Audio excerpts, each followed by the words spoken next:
Good afternoon and welcome to Carton House Minute. My name is Shaun Cronin, head sports reporter with breakingnews.ie, and we're here for the Ireland team announcement against France. We're going to speak to Simon Lewis from the Irish Examiner today about the upcoming game on Saturday. Good afternoon, I'm here with the Irish Examiner's rugby correspondent Simon Lewis, and we're going to talk about the team to face France. Simon, 3 changes from the team that actually started in Rome even though Sean O'Brien was named. Yeah, and none of them are real surprise. The big guns are back. Johnny Sexton at fly half instead of Ian Keeley, who drops out of the squad. Sean O'Brien, as you mentioned, tweaked a hamstring in the warm-up in Rome and is now fully fit and ready to face the French first internationals in 13, 14, 15 months. So that's expected. And Jamie Heaslip, usually the first name on the team sheet, he's now actually on the team sheet after missing the Italy game, getting over that shoulder injury. So yeah, it's no surprises really, and Ireland as strong as they probably can be. How massive is it to have Johnny Sexton back in the team? I think it's huge. As well as Ian Keeley grew into that game on last Saturday against Italy, they really miss a guy of his class. Any team would miss a guy of his world-class stature, and the way he brings different players into the game, the way he widens their attack, the way he changes the angle of their attacks. He's got a great boot on him, finds territory, as Keeley can do, but there's just that X factor that Sexton brings, you know, in the attacking play. And Ireland's attacking play wasn't great against the Italians. There was a lot of one-out runners and so on and so forth. It was all very predictable. And that was probably by design rather than accident or circumstance, but now Ireland have a full deck to deal with, if you like, with Sexton there in that playmaking role. How would you describe where the team's at heading into this game?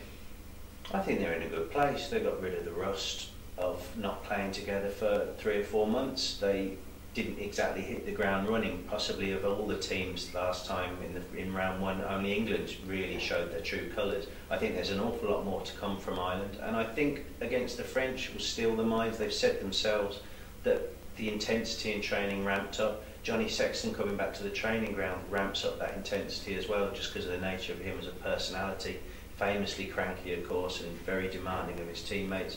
All of that gets ramped up and added into the mix, and they're going to hit the ground running back in Dublin for the first time this year. And I think they should really start. We've probably seen the first glimpse of the real Ireland that we perhaps saw glimpses of in the autumn.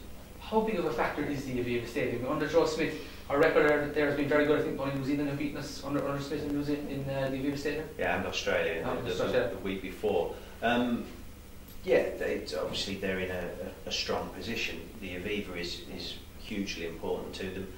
But they've not lost in 8 games now. They've won 8 games in a row, and you know, momentum's a huge thing in Test match rugby. When you're not getting your players together for an awful lot of time, you need to get back in the groove, and having a winning record to come back into camp with is you know, who doesn't want that, you know? So the Aviva will be a factor, although the French normally bring a fair amount, you know, a fair few numbers, but it'll be a sellout. It always is against the French, and Ireland seem to thrive in that kind of atmosphere. There's nothing quite like that raw when it's your own fans, and after the wide open spaces of Rome, a sizable but not very loud Irish contingent in you know, Stadio Olimpico.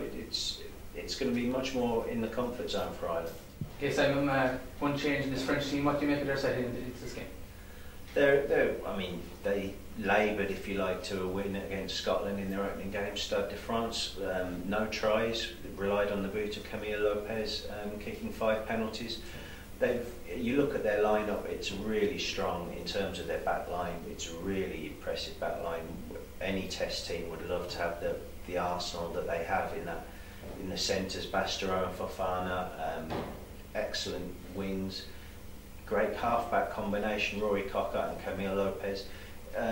There's been question marks over the pack, you know. But they had a hard knock against, hard run out against the Scots, and they came through it, you know. So I think, just like Ireland, there's more to come from them. But I'm not sure there's going to be they're organised enough quite yet to break down an Ireland side. Don't get me wrong, they're extremely dangerous. Teddy Thomas and Yann Huget are brilliant wingers who can upset any defences. But there's a lot of negativity, you know, in the French squad. or around the French squad, I should say, that they're not really up to the deal. They're not going into this game as favourites, and conversely, that could work in their favour. That the pressure's off in a way. We might see them playing the way they actually want to. Finally, just a small bit of fun, a bit of word association. Just to give you the first thing that probably pops in your head. I'm afraid you're going to say this. Shaun O'Brien. Tank. Camille Lopez. Is that alright? Camille Lopez. Camille Lopez. Class. Bastero. Cannonball. Joe Smith. Thinker.